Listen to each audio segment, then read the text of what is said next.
ஊடக நண்பர்களுக்கு வணக்கம். தமிழகத்திலே 40க்கு 40 என்று எம்பிக்களை கொடுத்த தமிழக மக்களுக்கு தண்டனையாக மின்கட்டண உயர்வை அறிவித்திருக்கிறது தமிழக அரசு.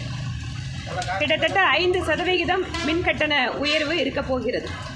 ஏற்கனவே குறிப்பாக சிறு குறு தொழில் நிறுவனங்கள் மிக கடுமையான நெருக்கடியை சந்தித்து வருகிறார்கள். மின்சார கட்டண உயர்வால் சொத்து வரி, பத்திரப்பதிவு உயர்வு, கட்டணம் உயர்வு, மின்சார கட்டணம் உயர்வு என்பது திரும்ப திரும்ப குறிப்பாக நடுத்தர ஏழை மக்கள் மீது மிகப்பெரிய சுமையை தமிழகத்தை ஆட்சி செய்து கொண்டிருக்கக்கூடிய திராவிட முன்னேற்றக் கழக அரசு அவர்கள் மேல் சுமத்தி கொண்டிருக்கிறது.